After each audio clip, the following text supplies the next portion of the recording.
Welcome to the Postpartum Coach podcast, where we embrace our needs as moms, we learn to lead ourselves first, then our families, and where we create our own healing from the inside out to find our way to the work we were meant to do in this world. I'm your host, a fellow mom of 3 and a certified life coach, Lizzie Langston.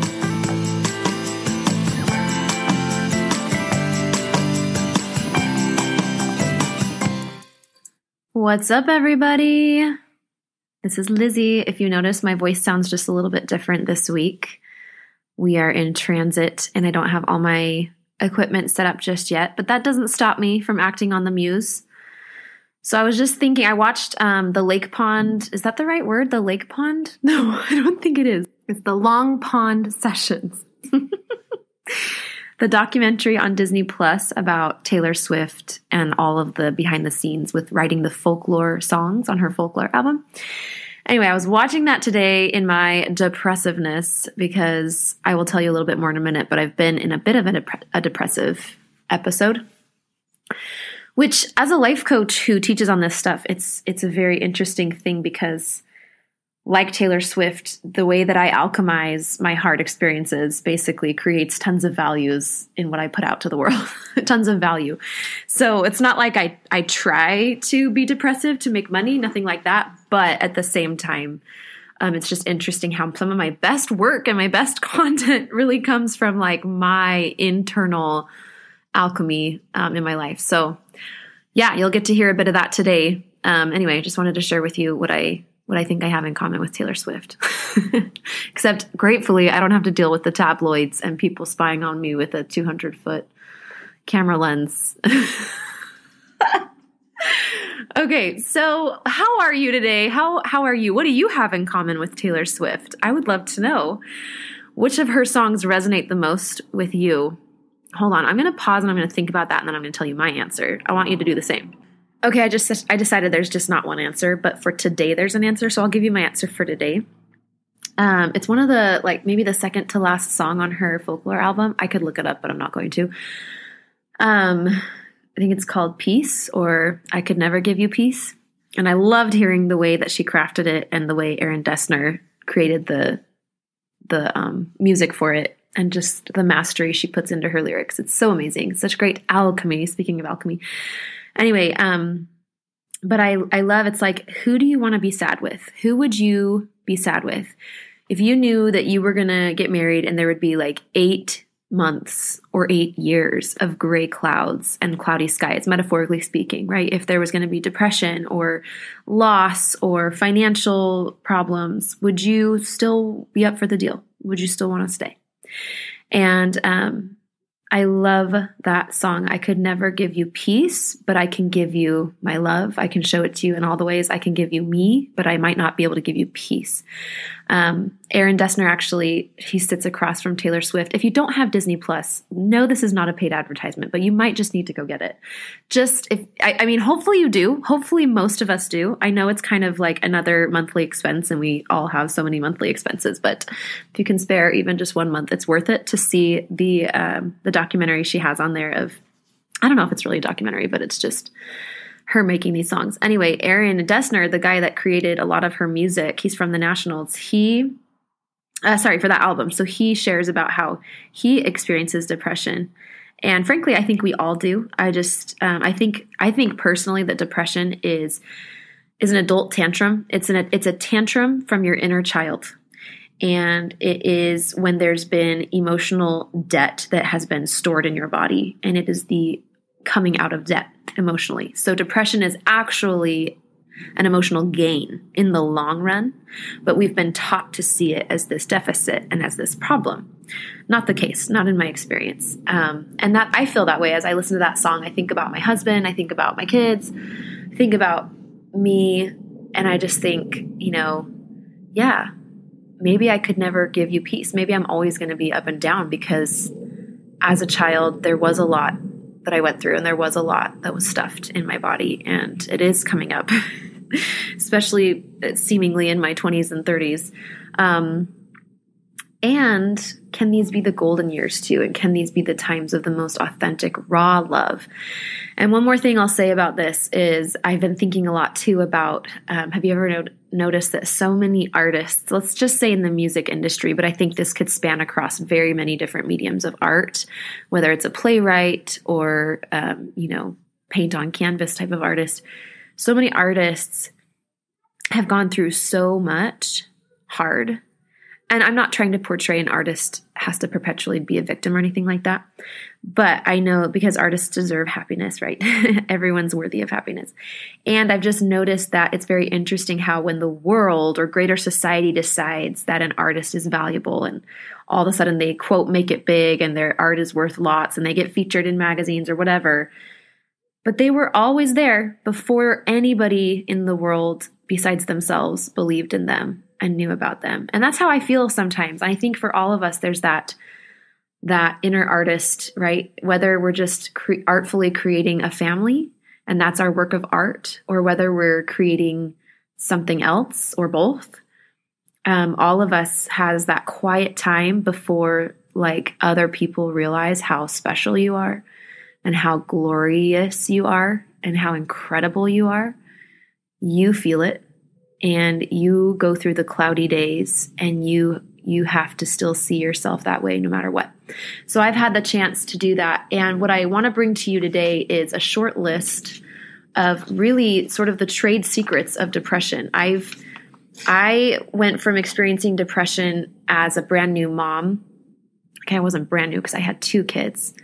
And to having experienced it a couple other times from that time. And so let's see. I would say I've had 3 main depressive episodes, this being the 3rd that I'm experiencing currently in some ways. And then 2 others, both of those others were postpartum. So after my 2nd baby and after my 3rd baby. And I've just decided that depression means that you're birthing something. It's like magic. And when I see it that way, I always find the things that I'm birthing. And so this episode is one of the things that I birthed. And I'm excited to share with you guys, especially in a culture that really likes to tell you that depression is scary and bad, and we want to avoid it. We want to medicate it. And I'm truly all for medications. I think I have episodes that kind of share my stance on that. And I'm not a doctor, so I'm not going to tell you what to do. But I do want to just advocate for the blessings and the superpowers that depression bestows upon those who are exhibiting it and who are experiencing it. And this is literally coming from someone who is experiencing it currently. Now, I will say that what's interesting is, one more thing before I dive in, right? So what's interesting is that I'm in depressiveness right now, and I feel like it's supervised. In other words, I know any flags. Like if I were to, I haven't gotten to this point at all, but if I were to feel my scary flags, right? Like smiling at scary thoughts or having suicidal thoughts. These are flags that all of us are aware of and that we want to make sure we look out for. So I know like my low flags.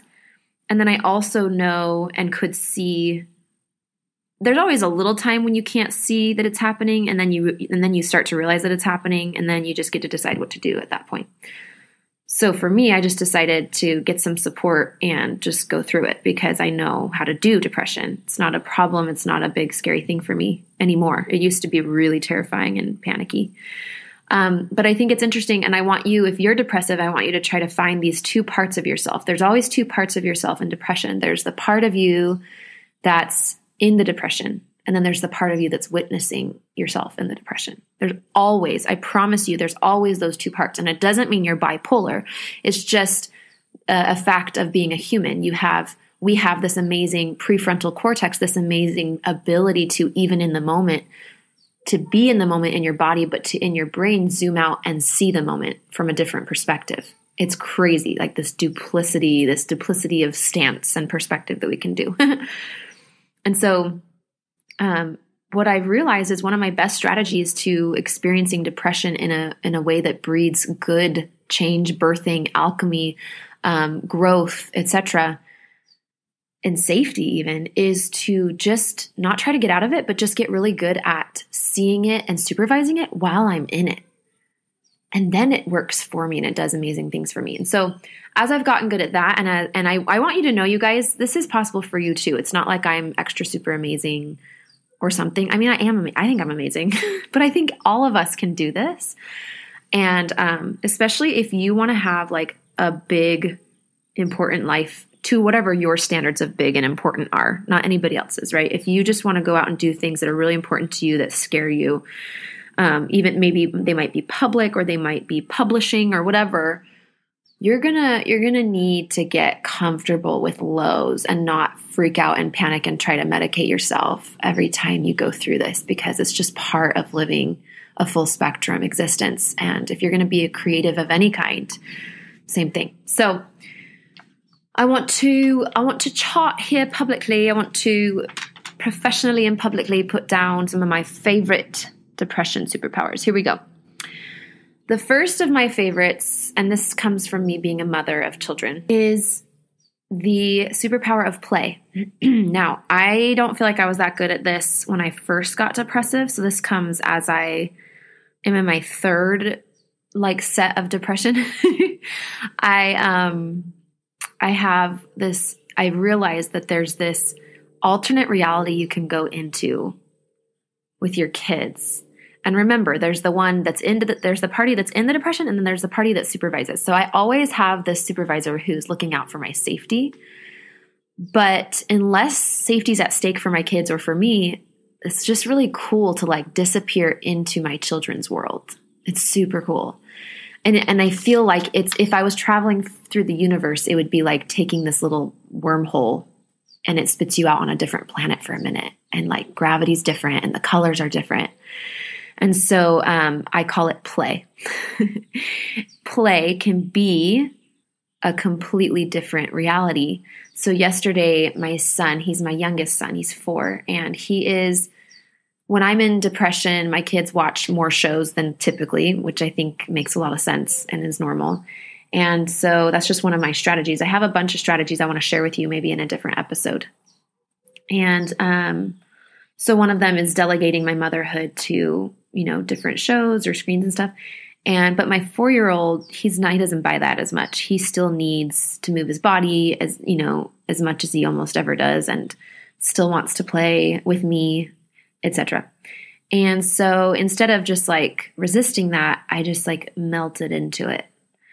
And we were outside. We created a game with a small broom. It wasn't a full-size broom. It was a half of a broom. And then a ball, an old deflated volleyball from before I had kids, and I think it's mine. And anyway, so he would pitch the ball and I would hit it, and then we made up this fun little cheer we did and this run we did around the yard, and then we'd take turns and switch and stuff. And then he sometimes wanted me to just drop on the ground and roll around. Sometimes he wanted me to chase him. Sometimes he wanted to race. And I just said yes. And then I said yes again. And then I said yes some more. And even when it was getting dark and even when it was cold and I was feeling cold, I just kept saying yes and melting into this world of play. And that, my friends, is one of the sacred spiritual superpowers of depression. So look for that. Look for the wormhole of play. It takes you to a different dimension.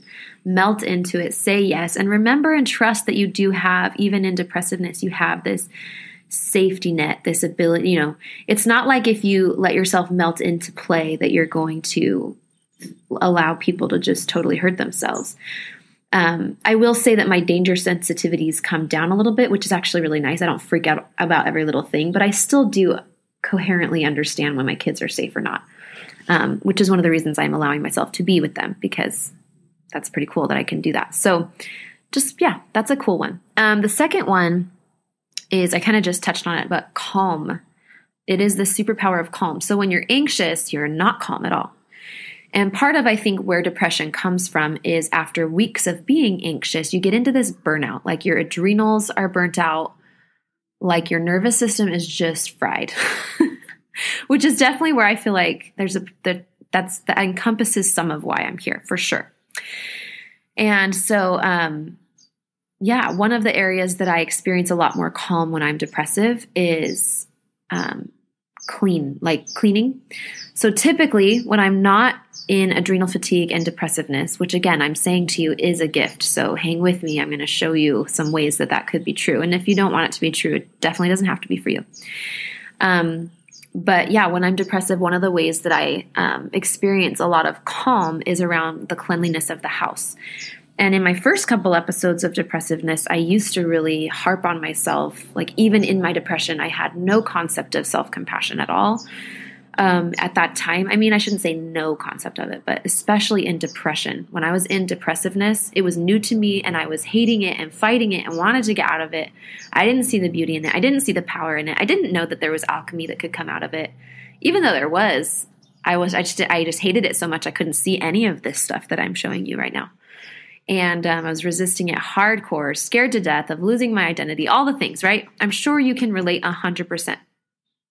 And so I would do one of two things. I would just like powerlessly surrender to no cleanliness in the house, or I would clean even though I was too exhausted to do so and too depressive really to do so. I would clean from this forced, fearful place of needing to fit into an identity of a wife that keeps a clean house and a mother that cleans up after her kids and stuff. And being here in Arizona and just going through this depressiveness recently, I've just let myself keep it like clean when I want to, but not when I don't. And sometimes that looks like going to bed with the house dirty. Sometimes it looks like having just enough energy to clean it right before bedtime. Sometimes that looks like cleaning it first thing in the morning. Sometimes that looks like cleaning it mid-afternoon and having it messy through the morning. And it really doesn't bother me one way or the other. It's just like waves of an ocean and I just ride them. And so I really want to thank myself, first of all, for letting myself be where I'm at, and just wanted to offer to you that whether you're feeling like you're fitting the depressiveness descriptions or not, you can ride the waves of calm. I'm going to pause real quick to say, if you don't know if you're depressive and you're kind of curious if you are or not, or if you don't know if you are experiencing anxiety, but you do feel like maybe life's a little out of whack, you can go to lizzieLangston.com/freebie and you can download my personally, I created it. It's a PDF. It's a personal guide to sort of self-diagnosing. This isn't your depression or anxiety postpartum. It's not meant to replace a doctor by any means. It's just meant to really help you and be empowered to take the initiative with your health so that you can go into an OB's office educated with some sort of concept of where you're at and the help that you might want to ask for or get for yourself. So it's lizzieLangston.com/freebie, FREEBIE, and it's just called the Ultimate Postpartum Depression and Anxiety Guide, I think. All right. The next superpower that I have when I'm in a depressive mode or chapter is with my kids, I'm amazing at like sugar. I don't even know what to call this one, but let me just explain it. So typically I take it upon myself, for better or for worse, to sort of manage how much sugar my kids eat. And even when they're eating sweet stuff, I sort of project my dislike of sugar and honestly just the food culture that is so American that we live in. And I really am off-putting about sugar towards them, and probably not even to a beneficial. I don't even think it benefits anyone. Comes from a good place, but I think I'm just really breeding the hatred of the way that the food culture is in our country and the way that it's impacted me and how I didn't know about it for so many years and the way it creates cancer in people's bodies and all of it so systemic. And anyway, it's not helpful. And one of the superpowers when I'm depressive is I just stop fighting it. I stop accidentally putting sugar on a pedestal like so many of us do, where we're like, you can have this dessert once you eat your vegetables. I don't do that. I just if they want some sugar with their meal, whatever form of sugar they're wanting, whether it's ice cream, whatever, it's sure. Yep. Yes. And they magically self-regulate. They will get out the carton of ice cream. They will scoop themselves some up and they will leave when they're done. Sometimes they eat all the ice cream they scooped up. Sometimes they don't. Sometimes they scoop up a little bit more and then they're done. Sometimes they take one bite and they go play and forget all about it. I think so much of their desire for sugar is concentrated around the forbiddenness and like my own personal resistance to it, which I'm working on for myself. But it's interesting to notice that when I'm depressive, I'm so good at just like allowing that. And again, from a zoomed out perspective, observing, but I'm not narrating to them or shaming them. And they self-regulate so well. So it's almost like a reverse psychology thing. And it is a superpower. And I'm going to take that with me, out of this episode of depressiveness. I'm really excited about that learned lesson from this time. Okay, the next one is just perspective and the ability to zoom out. So just like I was saying, there's this two parts of us when we're in depressiveness, where we've got the depressive one, and then the observer and the compassionate, hopefully the compassionate one, if that's that part for you. I hope she can be compassionate to the depressive one.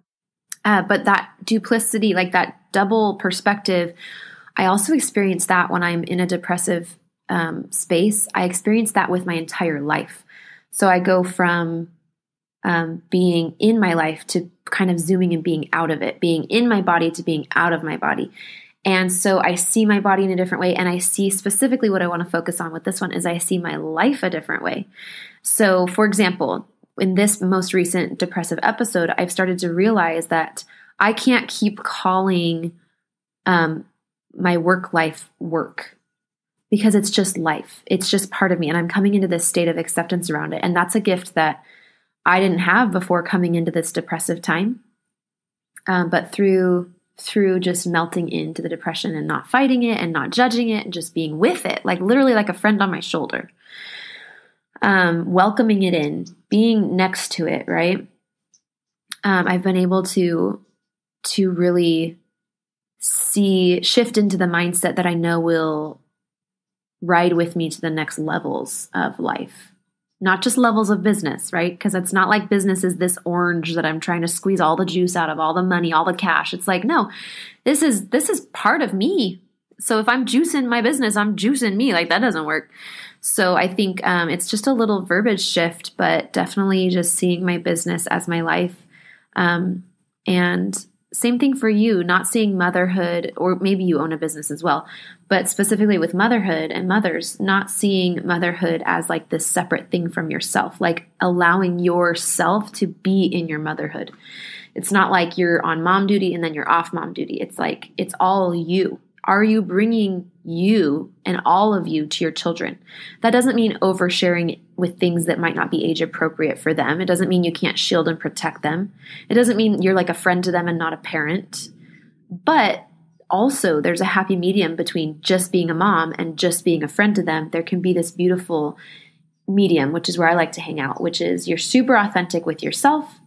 You're super authentic with them. But you also have that parent piece of you that knows how to like guide them and direct them and teach them even when it's hard. Okay, and then the last one I want to share. So we've got number 1 was the play. Number 2 is calm around cleaning the house. Number 3 is magically the kids self-regulating around sugar as you just stop fighting it. Number 4 is zooming out and seeing your life from a different perspective. And number 5 is really truly experiencing the beauty of sadness. And so a lot of people think depression or depressiveness is sadness. And like, though, if you've experienced it, it's not necessarily just that. A lot of depressiveness is emptiness. A lot of depressiveness is like a feeling of just gone, like absent from your brain, absent from your life, absent from your body. And again, it goes back to that theory of like a child. This is another thing, was inspired from Taylor Swift's Long Pond sessions on Disney Plus. But she said, like, when did I stop throwing tantrums in the grocery store and laying myself out on the floor? When did any of us stop doing that, and why? And she wasn't necessarily saying we should and that we're supposed to. Like, it's okay to socially grow out of expressing your emotion that way. It definitely isn't super convenient for, like, the world around you. But just tipping, nodding your hat to, like, where did it all go? That's the thing that Jack Antonoff says across from her, like, yeah, but where does it all go? So depression, like I said, is like if you were a jukebox and there was that one song you just hated playing, but the jukebox has feelings and it just wants to play that song. So it kind of comes up one way or another. And I have loved, even though in depressiveness, I grieve my typical energy levels and I grieve the control over like my kids that I trick myself into believing that I have on the regular, because the truth is we don't ever have it. It's all just, they're all going to do what they want anyway. It's just like this fake thing that we think is real, this control thing. So even though I grieve those pieces, I have just like taken so much more of a hands-off approach and lived alongside my children, not like trying to be so much in the driver's seat with them. Even though, like I said, I'm still looking out for their safety and etc. But I give them so much more agency when I'm depressive. And I love that. And I just want to offer to you that depression can be beautiful. I'm going to wrap up. I'm outside, by the way. You probably figured that out with the birds. It is a most glorious Arizona winter day, midday. It's warm and sunny, but still a little chilly. There's a slight breeze. All the birds are out. It's so pretty here in February, March in Arizona. It's the orange blossoms are going to be starting in March, and I'm really excited about it.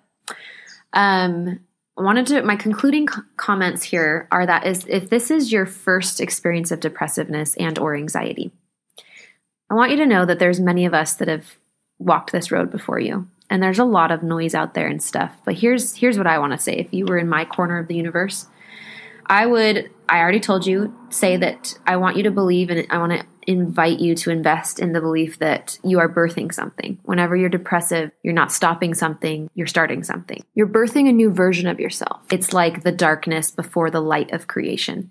Okay.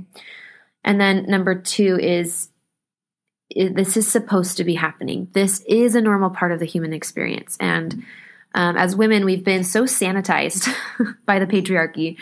And generally, the human emotion spectrum has been very like put into a box. We've tried really hard as humans, the delusion of not a full spectrum of emotion. We've really worked at that. And it's kind of creepy to me sometimes. And social media, you can see very clearly those who are trying to really convince themselves that depression and any negative emotion just shouldn't be in their life, and they're just cutting it out, and those who welcome it and who share it, and the alchemy and the growth that is because they do that. I'm not saying you need to share everything, but even if you just don't hide it from yourself, right? So if I made depression mean every time it came up for me that I was failing, I don't know how I would do life. I think I would be missing out a lot. And so just know that that's the ego. The ego is the part of you that wants to hold tight to the identity of someone who's not depressed. We do have to grieve it. So with depression, every time comes some grief. Like I said, I do grieve in moments. I have grieved in these past few, couple weeks of this depressiveness. I have grieved my normal energy levels or my normal diet or my normal this and that. But I'm not under any illusions that this is all bad. I know that there's birth happening, and I get excited to figure out what it is. And I've already started to see it happening. Even I have some really great episodes that have come out of this that will be coming on the podcast and in my journal and stuff. So, just trust that you're birthing something. This is supposed to be happening as part of the normal human experience. I am a warrior with you, right there with you. And if you want to work with me, I am opening my first group coaching program that is based around and structured around my course, my online course. So if you go to lizzieLangston.com/course, you'll see that I have a course for sale. It's $5.99, and it's the postpartum anxiety course. It's good for postpartum anxiety, postpartum depression, birth trauma, childhood trauma, empowering yourself as a woman, liberating yourself from the patriarchy, stepping into your power. It's good for all those things. It's good for spiritual growth and just like maturing in very adult, individual ways as a woman. And anyway, I love the course and people have been loving it, and that's so cool. And I'm at a place right now with my depressiveness that I'm just focusing on that group. And so we start March 7th. So I'll probably drop this episode a little bit early so that those who might want to get in can hear about it sooner than later. But yeah, it's March 7th is the first day. We're going to be meeting on Monday evenings and probably around 7:15 Mountain Standard Time. If we have a lot of East Coasters, I might bump it up an hour. So it's flexible, but Monday evenings. The thing to do if this sounds moderately or extremely interesting to you is to book a consult on my calendar. And I'll either let you have your own consult, or if I have a lot of consults right before the group, we might do a consult with like 2 or 3 mamas at a time. But it is a free time together, and we can just sort of like talk and make sure that the group feels like a fit. You can know about pricing and details. And I've been really flexible on those things because I am really just wanting the right cohort of women to be in this first group. So I'm not overlooking. I'm really being intuitive on all these consults and getting people in, getting the right people, the right fit at the right time in. So just book a consult at lizzieLangston.com/consult if you're interested. And there's an airplane coming over me. Here we are in Mesa, Arizona. There's an airport. I will bid you adieu for now. Book a consult if you want to be in the group. Otherwise, I'll see you right here in the next episode. Take care, guys. Hey, Lizzie here. I've helped dozens of postpartum moms just like you to manage their postpartum anxiety and deconstruct their postpartum depression. It's really easy for me. So if you're ready to feel better, I know the way. Let's chat on the phone. Set up a time by going to LizzieLangston.com/consult. It's pretty simple, and I will be calling you soon.